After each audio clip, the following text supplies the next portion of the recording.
student, today we will do some more questions on the partial fraction. We will start with the second category. इसके पहले हमने first category के questions को solve किया था. आज हम लोग सेकंड कैटेगरी के कुछ क्वेश्चन देखेंगे और उसके बाद हम लोग थर्ड कैटेगरी के क्वेश्चंस के ऊपर जाएंगे. तो देखिए, जैसे ये क्वेश्चन है मेरे पास, मुझे इसको सॉल्व करना है. मुझे इसको सॉल्व करने के लिए मुझे इसको इंटीग्रेट करना है. इंटीग्रेट करने के लिए पहले मुझे पार्शियल फ्रैक्शन करना पड़ेगा. अब चूंकि ये क्या है, एक परफेक्ट प्रॉपर फ्रैक्शन है, तो मुझे यहाँ पर डिवाइड करने की जरूरत नहीं है. मैं डायरेक्टली इसको पार्शियल फ्रैक्शन की तरफ ले जा सकता हूँ. और पार्शियल फ्रैक्शंस करने के लिए आप लोग इसको पहले ये डिसाइड करिए कि फर्स्ट कैटेगरी का है या सेकंड कैटेगरी का है या थर्ड कैटेगरी का है. तो क्वेश्चन को देख के हमें समझ में आ रहा है कि ये सेकंड कैटेगरी का क्वेश्चन है. और जब अगर ये सेकंड कैटेगरी का क्वेश्चन है तो हम लोग इसको एक काम करते हैं, पहले इंटीग्रेशन से अलग लिख लेते हैं. तो x-1 और x+2 का होल स्क्वायर इक्वल टू. अब इसको ऐसा लिखने के बाद सेकंड कैटेगरी के क्वेश्चंस के लिए मैंने आपको बताया था कि आपको दो फैक्टर्स तो लिखने ही होते हैं. सॉरी, a अपॉन यहां पर आ जाएगा x-1 प्लस, अब जो दूसरा फैक्टर है जिसकी पावर है उसको दो बार लिखा जाता है. तो यहां पर आ जाएगा b upon x+2 and c upon x+2 का होल स्क्वायर. अब x+1 यहां पर आ जाएगा x+1 इक्वल टू a के साथ आएगा x+2 का whole square plus b x-1 और x+2 प्लस c यहां पर आ जाएगा x-1. ठीक है, तो इस प्रकार से क्वेश्चन सॉल्व किया जा सकता है. अब हम लोग यहां पे क्या करेंगे, x+1 इक्वल टू, इसको अगर हम लोग सॉल्व करें तो जैसे अपन ने पहले भी किया था कि यहाँ पर हम लोग 1 बाय 1, यहाँ पे हम लोग 1 बाय 1 क्या करेंगे, एक एक की वैल्यू को पुट करते हैं. x-1 को हमने रखा 0, तो ये हो जाएगा x equal to 0, sorry x equal to 1, और ये 1 हम इस इक्वेशन में पुट कर देते हैं. यहाँ आ जाएगा 2 इक्वल टू 3 का स्क्वायर मीन्स 9a. 1 यहाँ रखा तो ये पूरा 0 हो जाएगा. ये 1 यहाँ रखा है तो ये पूरा 0 हो जाएगा. मतलब 2/9 इस a की वैल्यू हो जाएगी. इसके बाद हम लोग बात करते हैं इसकी x+2 equal to 0, that is x equal to -2. अब मैं x की जगह पे क्या रखने वाला हूँ, -2 रखने वाला हूँ. तो -2 अगर रखेंगे तो यहाँ आ जाएगा -1, यहां रखेंगे तो ये 0 हो जाएगा, यहां रखेंगे तो ये भी 0 हो जाएगा. -2 यहां रखेंगे तो हो जाएगा c -2 -1 इक्वल टू -3c. तो ये हो जाएगा 1/3 equal to c.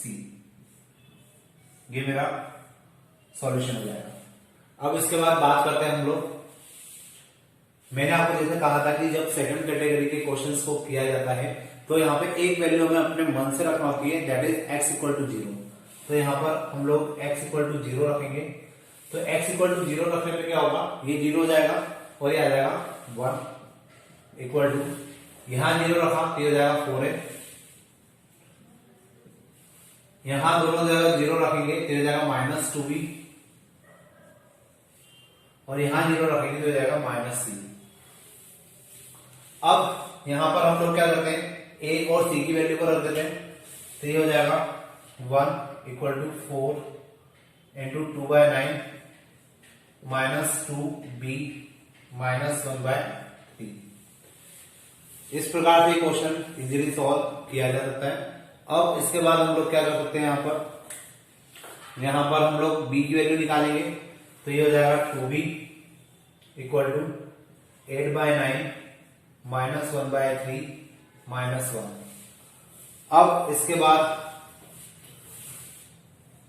2b equal to ये आ जाएगा 9, 8 -3 -9. 2b इक्वल टू 8 -3 5, 5 -9, 5 -9 हो जाएगा -4/9. और अगर हम लोग b की वैल्यू अगर यहां से निकाले तो ये हो जाएगा -2/9. तो इस प्रकार से हम लोग a और b की वैल्यू निकाल सकते हैं. अब इस a और b की वैल्यू को हम लोग यहां पुट करते हैं.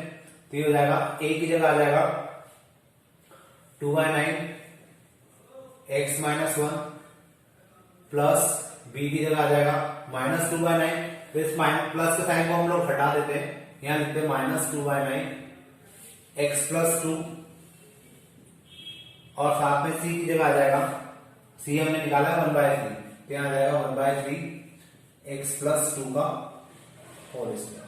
अब मुझे पूरे क्वेश्चन को इंटीग्रेट करना है, तो ध्यान से देखिएगा यहाँ पे क्या आ जाएगा 2/9 log x minus 1 minus 2/9 log x plus 2, इसका इंटीग्रेशन हो जाएगा -1/3 x प्लस 2। अब इसके बाद हम लोग यहां से क्या कर सकते हैं 2/9 कॉमन निकाल सकते हैं, तो यहां आ जाएगा 2/9 log x माइनस 1 अपॉन में x plus 2 minus 1/3 x plus 2। तो इस प्रकार से क्वेश्चन मेरा कंप्लीट हो जाएगा। तो होपफुली आपको ये सेकंड कैटेगरी की मेथड समझ में आई होगी। अब हम लोग स्टार्ट करते हैं थर्ड कैटेगरी के क्वेश्चंस और उसके ऊपर कुछ क्वेश्चंस को देखते हैं कि कैसे उनको सॉल्व किया जा सकता है। देखिए जो नेक्स्ट क्वेश्चन है मेरे पास वो थर्ड कैटेगरी में रखा जा सकता है, क्योंकि यहां पर हमारे पास जो पावर है वो इंटरनल पावर है और इंटरनल पावर वाले क्वेश्चन हमेशा थर्ड कैटेगरी में होते हैं। तो अब अगर इस क्वेश्चन को मुझे सॉल्व करना है तो पहले तो मैं इसको इंटीग्रेशन की मेथड से बाहर निकाल लेता हूं, और इंटीग्रेशन की मेथड से बाहर निकालेंगे तो यहां आ जाएगा x माइनस 1 अपॉन में x प्लस 1 और x स्क्वायर प्लस 1। और अब इसको लिखने का तरीका ध्यान से देखिएगा कि जो फैक्टर है सिंपल फैक्टर लीनियर फैक्टर है उसको एक वेरिएबल के फॉर्म में लिखिए, और जो आपका पावर वाला फैक्टर है उसको हम लोग दो वेरिएबल के फॉर्म में लिखते हैं, एक के साथ x भी लिखते हैं और इस प्रकार से उसको मेंशन किया जाता है। तो आपको इस बात का ध्यान रखना है कि जब भी थर्ड कैटेगरी का क्वेश्चन होगा तो जिसकी इंटरनल पावर है वो दो वेरिएबल के नीचे आएगा और एक वेरिएबल के साथ x भी होगा। अब बाकी की मेथड हम लोग वैसे ही फॉलो करते हैं, इसमें थोड़ा सा चेंज हो जाएगा। यहाँ पे हम वैल्यू पुट करके आंसर नहीं निकाल पाएंगे, यहाँ पे हमें जो कोएफिशिएंट होते हैं उनको कंपेयर करना पड़ेगा। तो देखिए कैसे होगा, x minus 1 equal to a x square plus 1 plus bx plus c, और यहां आ जाएगा x प्लस 1। नीचे की वैल्यू कैंसिल हो जाएगी, कम से कम हम एक वेरिएबल की वैल्यू तो पुट करके निकाल सकते हैं, तो निकाल लेते हैं। x प्लस 1 को हमने रखा 0, तो x हो जाएगा -1। अब x की वैल्यू -1 है तो x की वैल्यू -1 को हम लोग इस इक्वेशन में रखते हैं, तो यहां आ जाएगा -2 इक्वल टू -1 का स्क्वायर 1 हो जाएगा, मतलब ये 2a हो जाएगा। यहाँ पे -1 ये पूरा 0 हो जाएगा, तो यहाँ पे आ जाएगा -1 इक्वल टू a, मतलब मेरी a की वैल्यू तो एटलीस्ट निकल जाएगी। अब बात आएगी कि हम b और c की वैल्यू कैसे निकालें। तो b और c की वैल्यू निकालने के लिए हमें क्या करना होता है, हमें इनके मल्टीप्लीकेशन करना होता है और इनके कोएफिशिएंट को कंपेयर करना होता है। देखिए कैसे करेंगे, x minus 1 as it is, a का मल्टीप्लाई इसमें किया ax square plus a plus इसका मल्टीप्लाई इसमें करेंगे तो ये हो जाएगा bx square plus bx plus cx plus c। तो इस प्रकार से मुझे ये टर्म्स मिलेगी। अब यहाँ पे हम लोग इनको अरेंज करेंगे x की पावर के फॉर्म में, ये हो जाएगा x माइनस 1, ये ax स्क्वायर, ये bx स्क्वायर, दोनों को अगर मैं कंबाइन करके लिखूं तो हो जाएगा a प्लस बी और बाहर आ जाएगा x स्क्वायर प्लस इन दोनों को भी हम लोग साथ में लिख सकते हैं b प्लस सी और x कॉमन, और ये कांस्टेंट टर्म है तो इसको हम लोग एज इट इज लिख देंगे a प्लस सी।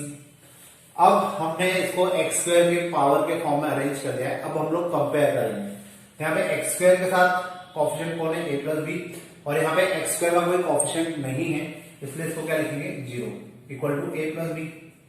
अब मुझे a की वैल्यू तो पता है तो मैं a की वैल्यू को यहां रख देता हूं, तो जैसे ही मैं a की वैल्यू को यहां रखूंगा ये हो जाएगा -1 प्लस b, तो b की वैल्यू हो जाएगी 1, तो मेरा दूसरा वेरिएबल भी आ जाएगा। अब वैसे ही हम लोग कांस्टेंट टर्म को कंपेयर कर देते हैं, तो a plus C equal to -1, क्योंकि यहाँ पे कांस्टेंट क्या है -1 और यहाँ पे है a प्लस सी। अब a की वैल्यू तो मुझे अभी भी पता है, -1 प्लस सी इक्वल टू -1। ये -1 उधर जाके क्या हो जाएगा 0, तो मतलब c की वैल्यू कितनी हो जाएगी 0 हो जाएगी। और अब मेरे पास एबीसी की तीनों की वैल्यू है, तो अब मैं यहाँ पे क्या कर सकता हूं, मैं अब यहाँ पर ये वैल्यू सारी इसमें पुट कर सकता हूं। और ये किसके इक्विवेलेंट है, इसके इक्विवेलेंट है, ये किसके इक्विवेलेंट है, इसके इक्विवेलेंट है। तो फाइनली यहां पर आ जाएगा a की जगह आ जाएगा -1 upon x plus 1 plus B X, तो b की जगह आ जाएगा 1, तो यहाँ पे केवल x बचेगा। c की जगह आ जाएगा 0 अपॉन यहाँ पे आ जाएगा एक्स स्क्वायर प्लस 1। अब इसका इंटीग्रेशन करना है तो माइनस लॉग एक्स प्लस 1, लेकिन इसका इंटीग्रेशन अभी नहीं हो पाएगा क्योंकि यहाँ पे एक्स स्क्वायर प्लस 1 है dx, तो यहाँ पे हम लोग एक्स स्क्वायर प्लस 1 को रखेंगे t, ये हो जाएगा 2x dx equal to dt, x dx equal to dt by 2।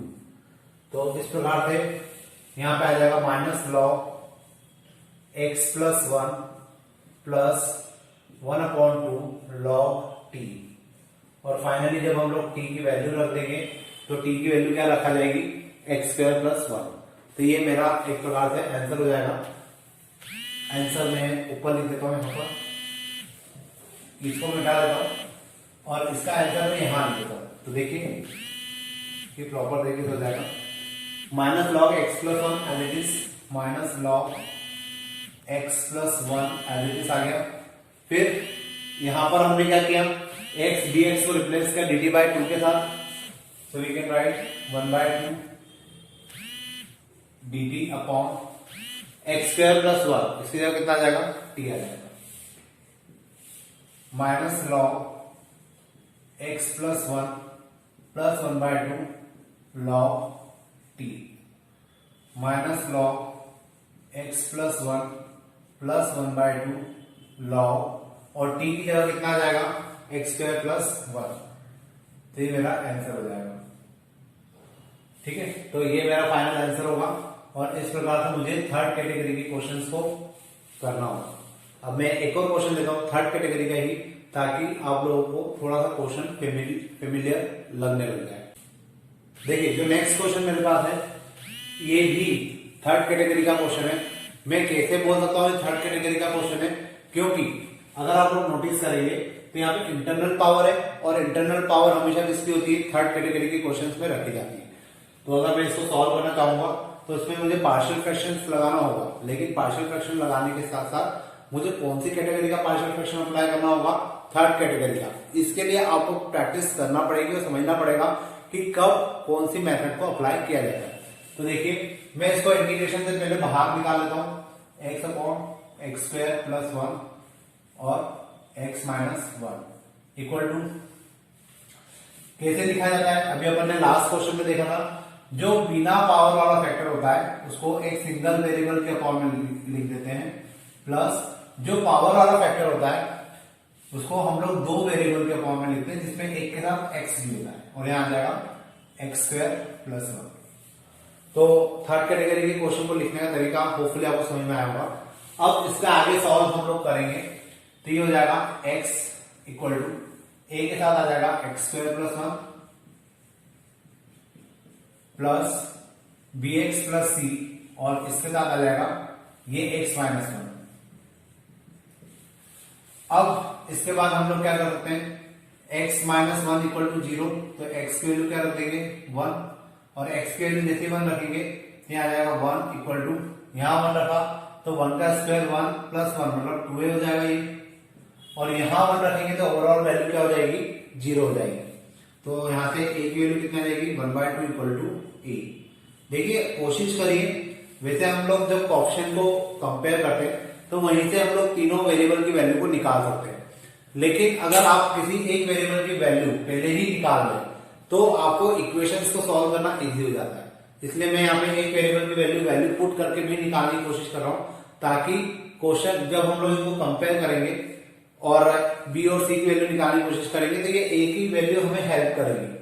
अब मुझे बी और सी की वैल्यू निकालना है, तो उसके लिए अपन ने इस कैटेगरी में क्या देखा कि हमें इनके कोएफिशिएंट को कंपेयर करना होता है। तो देखिए कैसे कंपेयर करेंगे, पहले तो x लिख देते हैं, इसका मल्टीप्लाई अंदर A x square plus A plus B x square minus B x minus C, B x square minus B x minus C x तो अपन ने लिखा ही नहीं, और माइनस सी, 1 2 3 4 टर्म आ जाएगी। अब इसके बाद हम लोग क्या करेंगे,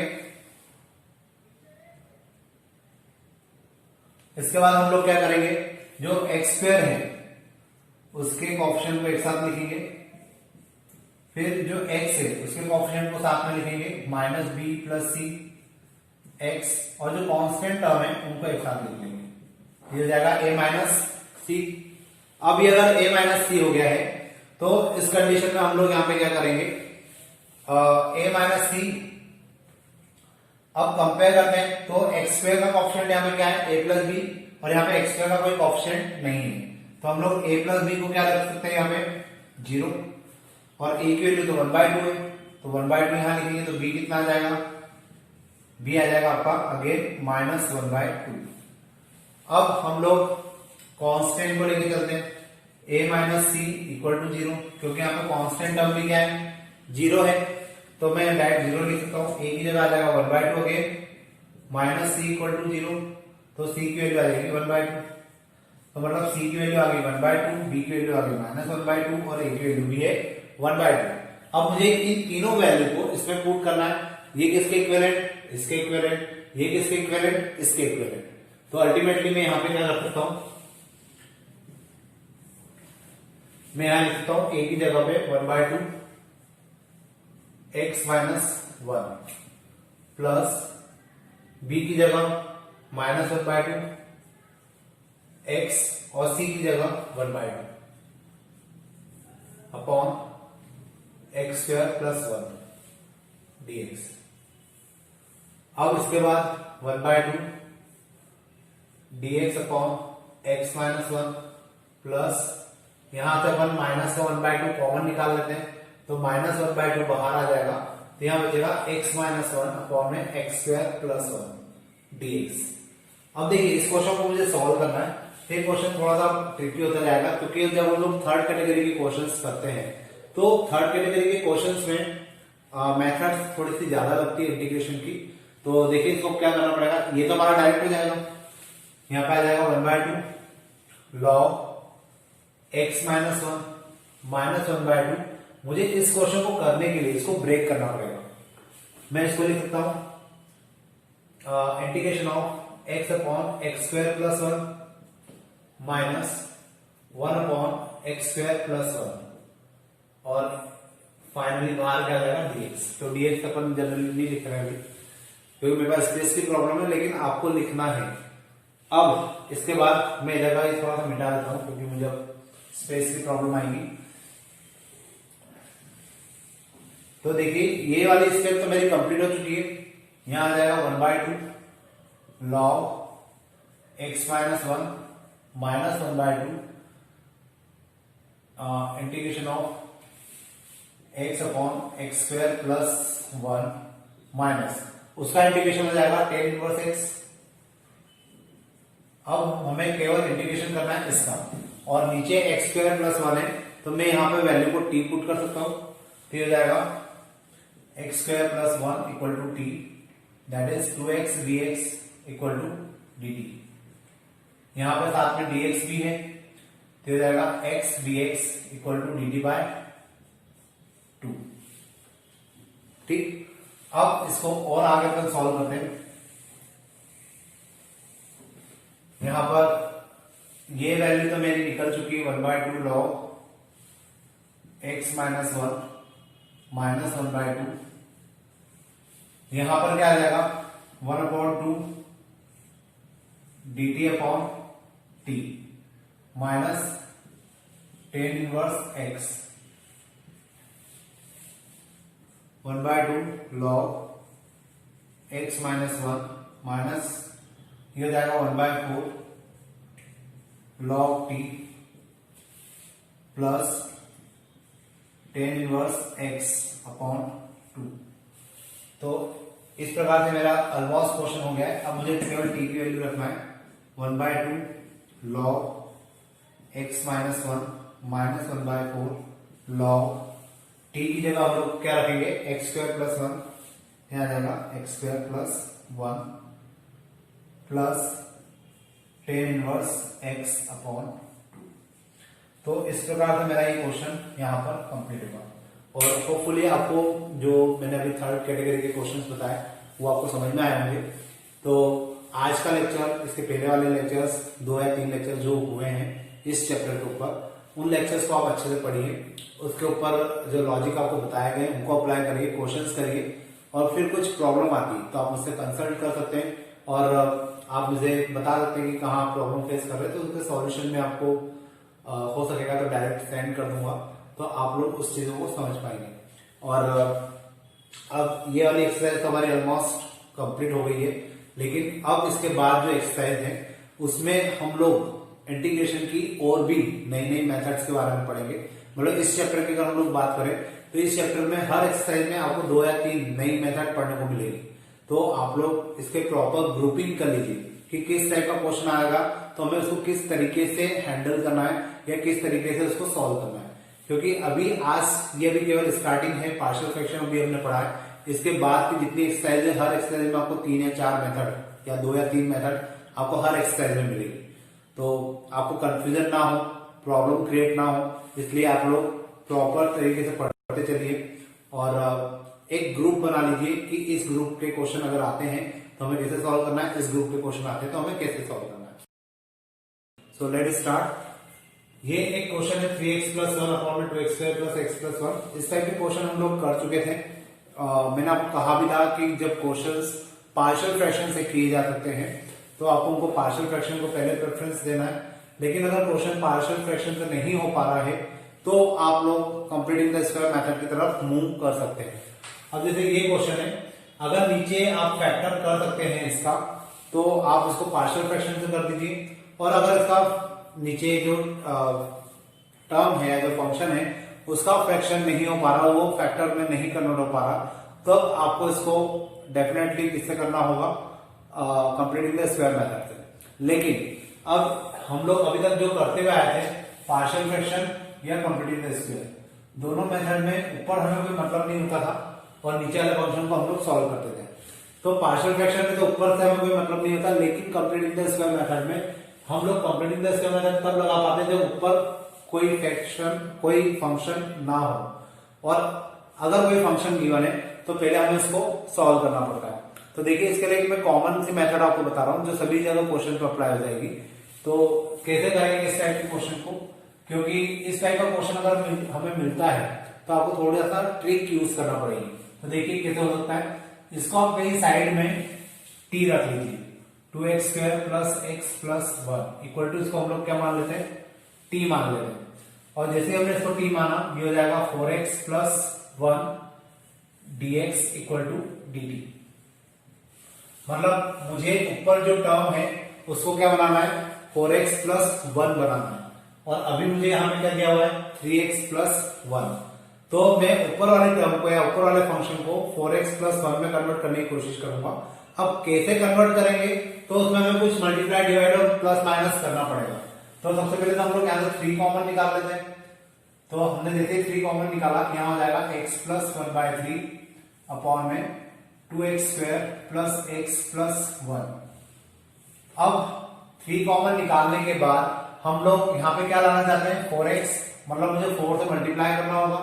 4 से मल्टीप्लाई करेंगे तो बाहर डिवाइड हो जाएगा, यहाँ आ जाएगा 4x प्लस 4/3 अपॉन में 2x² plus x plus 1 dx।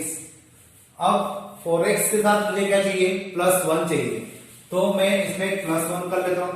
3/4 तो बाहर चली रहा है, integration of 4x plus 1 minus 1 plus 4/3, और इस पूरे के फॉर्म में है 2x² प्लस x प्लस 1। इस प्रकार से मैंने इसको लिखा। अब इसको थोड़ा सा सिंप्लीफाई करते हैं, तो ये हो जाएगा 3/4 integration of 4x plus 1 upon 2x² plus x plus 1 और यहां पे हो जाएगा -3 मतलब 1/3 और इसके अपॉन में भी मैं 2x² प्लस 1 को अलग कर लेता हूं, तो यहां पे भी ये टर्म अलग आ जाएगी प्लस 1 और इसका भी इंटीग्रेशन dx के साथ, यहां पे भी dx। मतलब मैंने ये क्या किया, होपफुली आपको समझ में आया होगा शायद। मैंने इसको अलग कर दिया और इनका एल्सियम लेके इसको अलग कर दिया और ये जो था एक बार इसके अपॉन में लिखा और इसको एक बार मैंने इसके अपॉन में लिखा, तब जाके मेरा क्या बना, क्वेश्चन इस प्रकार से हो गया है। अब मैं यहां पे क्या कर सकता हूं, यहां पे इसको टी पुट करूंगा तो 4x प्लस 1 dx जो है वो कैंसिल हो जाएगा। मैं एक स्टेप और लिख ही लेता हूं, 3/4 integration of 4x plus 1 upon में 2x² प्लस x प्लस 1 यहां है dx plus integration of 1/3 dx upon 2x² plus x plus 1। अब देखिए अगर आप ध्यान से तो ये क्वेश्चन में आप इसको टी पुट करेंगे तो ये कैंसिल हो जाएगा। हमने बनाया ही ऐसा था इसको ताकि इसको टी पुट करें तो कैंसिल हो जाए और यहाँ पर ये जो कांस्टेंट है dx के साथ कोई टर्म नहीं है तो इसमें मैं कंप्लीटिंग द स्क्वायर मेथड लगा सकता हूँ। पहले क्यों नहीं लगा सकता था, क्योंकि यहाँ पर जो कंप्लीटिंग द स्क्वायर मेथड लगाने के फंक्शन था लेकिन इसके ऊपर एक और फंक्शन था और उस फंक्शन के होने के कारण मैं कंप्लीटिंग द स्क्वायर मेथड नहीं लगा पा रहा था। लेकिन अब अगर आप यहाँ देखेंगे तो यहाँ ऊपर कोई फंक्शन नहीं है और इसमें मैं कंप्लीटिंग द स्क्वायर मेथड भी लगा सकता हूँ। तो इसको मैंने टी पुट किया, ये लिखा है यहाँ पे, तो dx इक्वल टू dt हो जाएगा, ये कैंसिल हो जाएगा, तो यहाँ पर आ जाएगा 3/4 dt अपॉन t प्लस 1/6। यहां से मुझे 2 कॉमन भी निकालना होगा क्योंकि जैसा मैंने आपको लास्ट लेक्चर में बोला था कि x² के साथ कोई भी कोएफिशिएंट नहीं होना चाहिए, तो 2 कॉमन निकालेंगे तो अंदर बचेगा dx upon x² plus x/2 plus 1/2 3/4 ये हो जाएगा log t plus 1/6 dx upon x² plus x/2 plus, अब 1/2 का आधा होता है 1/4 का स्क्वायर होता है 1/16, तो यहाँ पे हम लोग 1/16 और माइनस 1/16 लिख सकते हैं plus 1/2 3/4 log t plus 1/6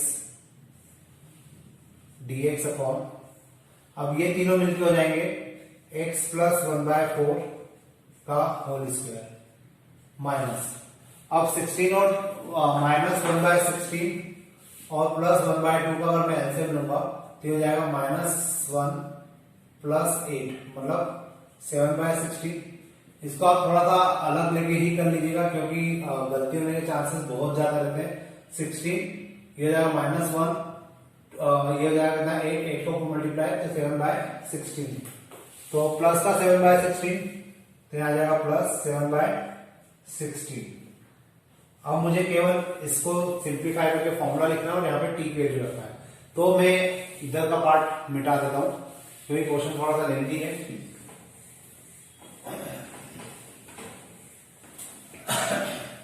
3/4 as it is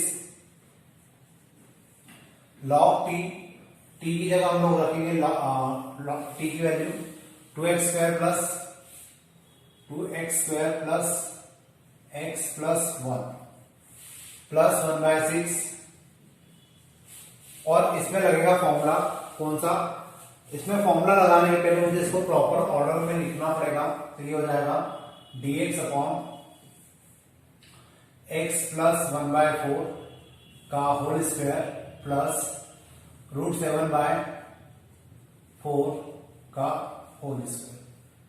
ये मेरा इसका आगे का सॉल्यूशन होगा।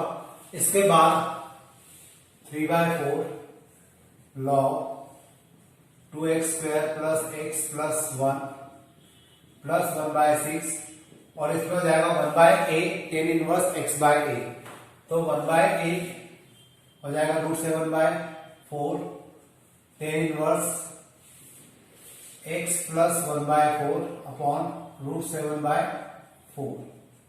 तो इस प्रकार से मेरा टर्म आएगी।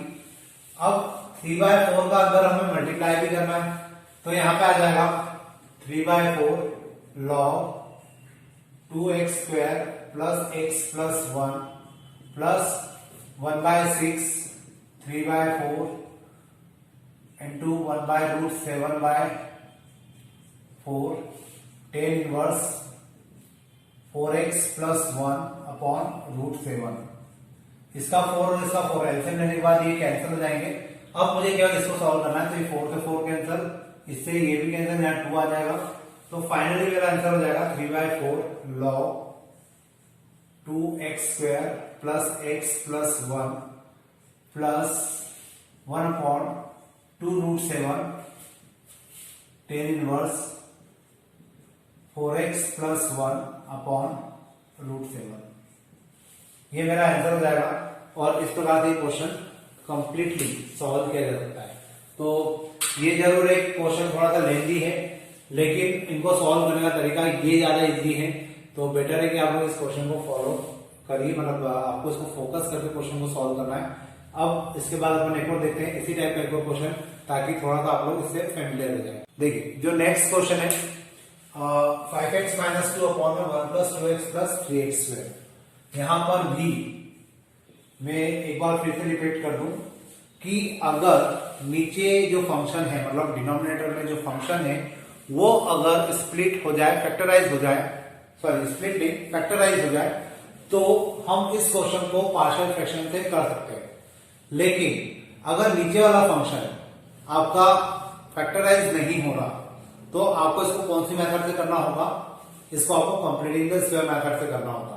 लेकिन कंप्लीटिंग द स्क्वायर मेथड भी तब लगती है जब ऊपर फंक्शन ना हो। लेकिन अगर ऊपर फंक्शन है तो हमें मेरे ऊपर के फंक्शन को क्या करना होगा? रिमूव करना होगा। तो उसको कैसे रिमूव करेंगे? वही मेथड हम लोग आज अभी यहाँ देखने वाले हैं।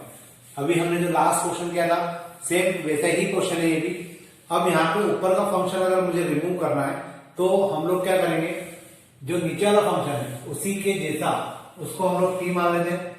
3x² plus 2x plus 1 equal to t। इसको डिफरेंशिएट करेंगे तो क्या आएगा?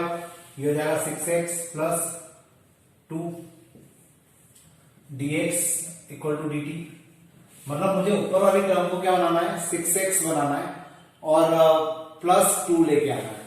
तो मैं ऊपर मुझे दिया हुआ है 5x माइनस 2, मैं उसमें कुछ मल्टीप्लाई डिवाइड कर या कुछ प्लस माइनस कर उसको कैसा बनाऊंगा? 6x प्लस 2 जैसा बनाऊंगा। तो देखिए क्या होता है। सबसे पहले तो मुझे इस 5 को हटाना है, तो अपन एक 5 यहां से कॉमन निकाल लेते हैं।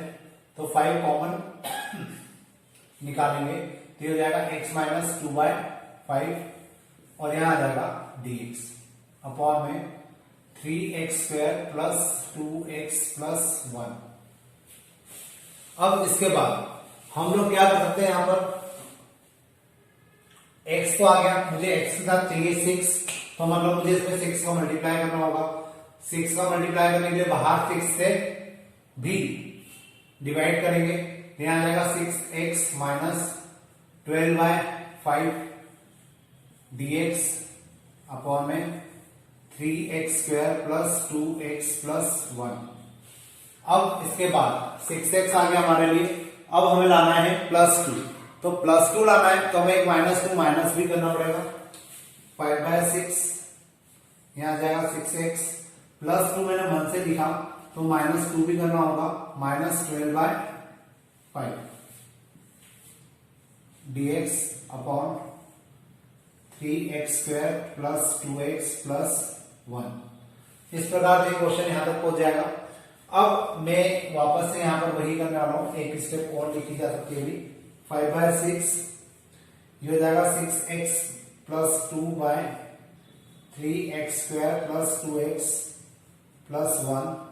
इसका एलसीएम ले लेते हैं तो ये हो जाएगा minus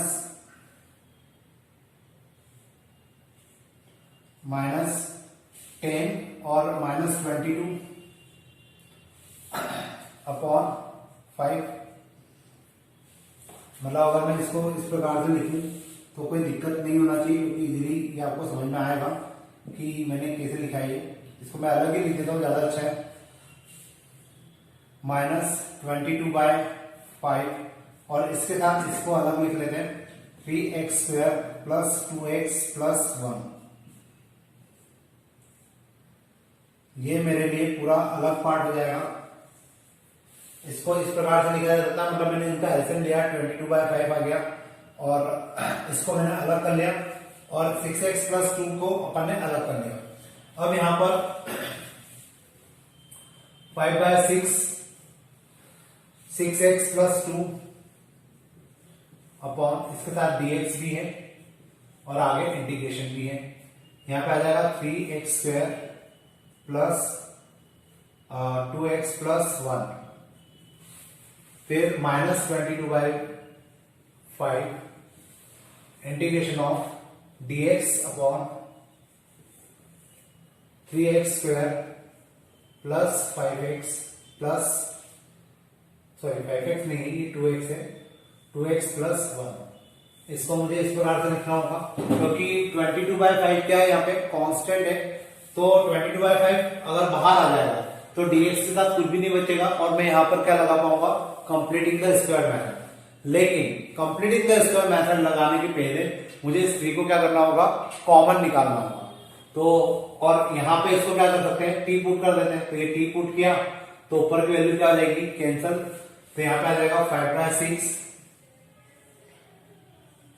dt upon T integration -22/15।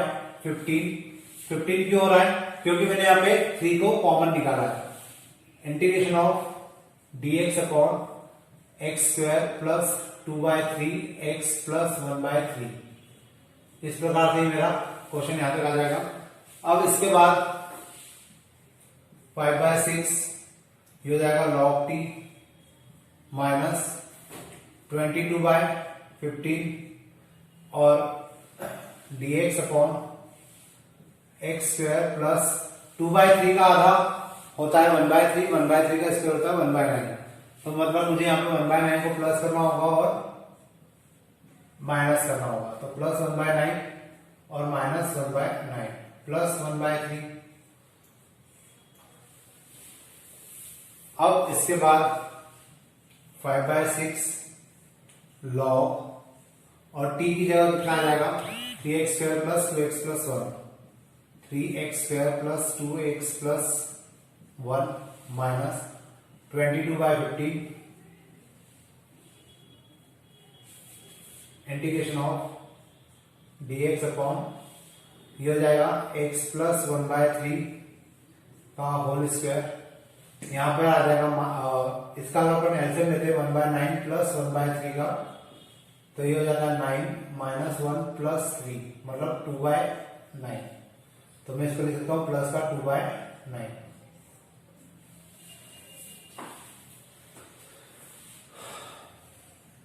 (5/6 log 3x² + 2x + 1 -22/15 और इसमें फॉर्मूला लगेगा 1/a tan इनवर्स x/a। तो 1/a क्या हो जाएगा, 2/9 और tan इनवर्स x/a। तो x हो जाएगा x + 1/3 अपॉन 2/9। अब इसके बाद की जो स्टेप है वो मुझे यहां लिखना होगी। होपफुली अभी तक की मेथड आपको समझ में आई होगी। अब अपन इसके आगे का स्टेप लिखते हैं, तो देखिए क्या होगा।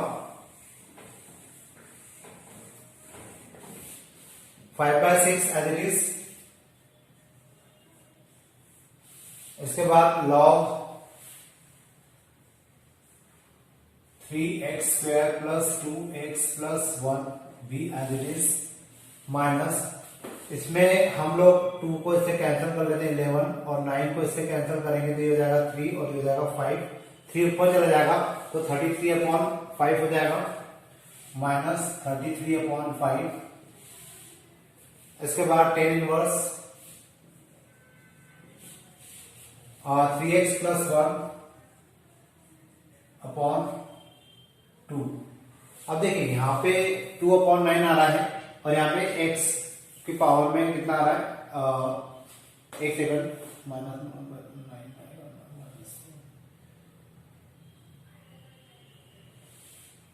अब देखिए यहाँ पे x प्लस 1/3 और यहाँ पे 2/9 है, तो इसको अगर हम लोग सॉल्व करेंगे तो ये होगा 3x प्लस 1 अपॉन में 3 और 2 अपॉन में 9, तो 9 और 3 कैंसिल हो जाएंगे, तो यहाँ बचेगा 3 और ये जो 3 है ये ऊपर चला जाएगा, तो यहाँ पे एक 3 और आ जाएगा आपके पास, 3 अपॉन में 2, ठीक है।